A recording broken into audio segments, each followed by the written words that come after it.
I never imagined I'd find myself in the middle of what felt like a small detective case, but when my cockatiel, Kiwi, went missing, everything changed.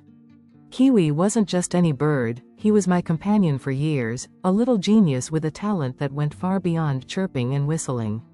He could mimic voices, mine, my family's, even the sounds of our neighborhood, and he had a particular phrase he loved to shout: "Help! I'm lost." It was our little joke, a way I'd say goodbye to him when I left the house, and Kiwi, somehow, would repeat it back, loud and clear. That morning started like any other. I was getting ready for work, and Kiwi was happily perched on his stand in the living room, bobbing his head and whistling a tune I'd taught him. I remember the sun pouring in through the windows and the smell of coffee brewing in the kitchen. When I went to open the cage for his morning flight around the apartment, he was nowhere to be found. At first, I thought maybe he had flown out of the cage and was hiding somewhere. But after searching every corner, every nook, I knew the impossible had happened. Kiwi had somehow escaped out the open balcony door. Panic settled in quickly. Kiwi was a cockatiel, a small, delicate bird, not used to surviving outside in the wild, especially in a busy place like Miami. The streets were full of dangers, traffic, stray cats, and the endless noise and chaos of the city. I grabbed my phone and started calling everyone I could think of, neighbors, friends, even the local animal shelters. I printed flyers with his picture and my phone number, and posted them all over the neighborhood. My heart ached with every passing minute that I couldn't find him. Then, late that afternoon, something strange happened. I got a call from Mrs. Ramirez, my next-door neighbor, who told me she had been hearing a voice outside her window all day. She said it sounded like someone shouting, "Help! I'm lost," repeatedly. At first, she thought it was a child or a prank, but the voice was unmistakably the same phrase Kiwi would say, and the tone, the urgency, it was like he was calling out for me. I rushed over to her apartment, and together we scanned the area outside. For a moment, we saw nothing but cars and palm trees swaying in the wind. But then, high up in a nearby palm tree, I spotted Kiwi's small silhouette. He was perched precariously, looking around anxiously and repeating, "Help!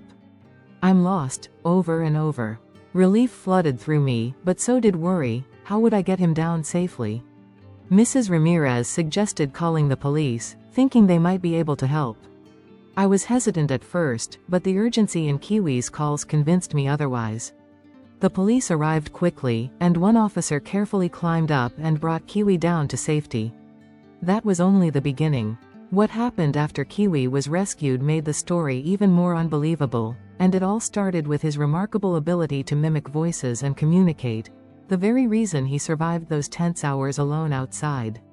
But to understand what came next, I need to go back a bit and explain why Kiwi's voice wasn't just a simple trick, but a lifeline that led to his recovery. When I held Kiwi in my hands again, his little body trembling, feathers slightly ruffled, I was overwhelmed. He clung to me like a child who had been separated from their parent in a crowd. I thanked the officers over and over. They looked at me with disbelief when I told them Kiwi had been the one yelling, "Help! I'm lost." They laughed at first, until Kiwi said it again, right there in front of them. He had a habit of repeating things on cue, almost like he knew when it was time to show off. But this time, it wasn't a performance, it was survival. If he hadn't been screaming that phrase, Mrs. Ramirez might not have noticed. And if she hadn't called, I don't want to imagine what could have happened.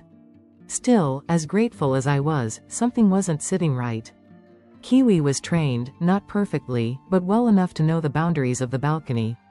He had flown around the apartment 100 times and never gone near the railing. I was sure I had closed the door. My mind kept going back to that moment in the morning, how everything felt off.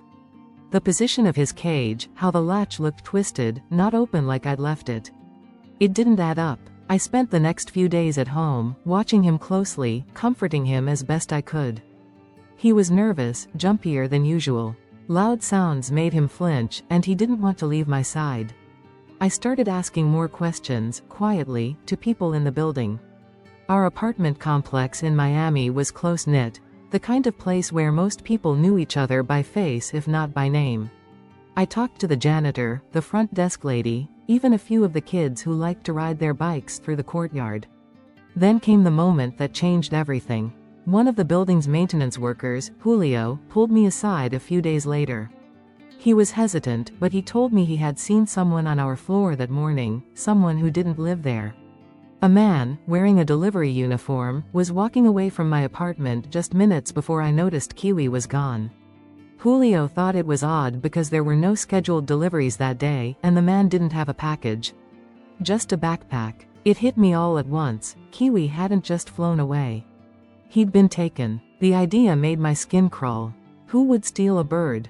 Especially one as vocal as Kiwi? I couldn't stop thinking about it. I went to the building manager and asked if I could see the security footage from that morning. She was reluctant at first, but when I explained everything, how Kiwi's cage had been tampered with, how a stranger had been seen, she agreed. We watched the footage together in the small security office. There it was. Just past 8 a.m., while I was in the shower, a man in a nondescript uniform knocked on my door. He glanced around, then took a set of keys from his pocket. Keys, not tools to pick a lock. He opened my door, stepped inside for less than 2 minutes, and came out with a backpack slung casually over one shoulder. No rush, no panic. It was like he knew exactly what he was looking for. My stomach turned. Someone had a copy of my key. Someone who wanted Kiwi. That was no random thief, it was personal. I filed a report with the police, this time not about a lost bird, but a suspected break-in. To their credit, they took it seriously, especially after seeing the video. They even looped in animal control, suspecting it might be linked to an exotic pet theft ring. Miami has seen its fair share of cases like that, rare birds, reptiles, even monkeys disappearing from homes. But what ultimately cracked the case wasn't the video, or even the police. It was Kiwi. Again. 2 days later, I got another call, this time from a woman in a neighborhood about 4 miles from mine. She said she had been out walking her dog when she heard a voice shouting, "Help! I'm lost," from the window of a small apartment building. At first, she thought it was someone playing a prank. But the voice repeated it again and again. When she stopped and listened more closely, she realized it was a bird. She called animal services, and they contacted me since Kiwi's description was flagged in the system. My heart nearly stopped. Could it be? Again? I rushed to the address she gave. It was in a rougher part of town, not somewhere I would normally go alone. 2 officers met me there. The woman who had made the call stood outside, pointing up at a window on the 2nd floor. And there, behind the glass, was Kiwi. He saw me before I even entered the building. He started shrieking, not just, "Help! I'm lost, now, but, Kiwi. Kiwi," and the whistle we used to call each other. I'll never forget the sound of his wings beating against the window, desperate to get out. The officers knocked, then forced the door when no one answered. Inside, the place was messy, half-packed, like someone had left in a hurry. Kiwi's cage was sitting on a table, along with a few other exotic birds in travel containers. It looked like someone was in the middle of preparing to move them, sell them, most likely. Kiwi must have made too much noise, drawn too much attention. They took the birds into custody and opened an investigation. I had to prove Kiwi was mine, of course, but that wasn't hard. I had videos, pictures, and he practically leapt into my arms when they let him out of the cage. He saved himself again, using the only tool he had, his voice. The relief I felt when I had Kiwi back in my arms, again, was overwhelming, but this time it was mixed with something else. Anger. Fear. Violation. Someone had entered my home, taken my pet, and tried to traffic him like an object. And Kiwi, intelligent as he was, had saved himself not once, but twice. If it wasn't for that voice, the one I'd laughed at 100 times when he shouted, "Help!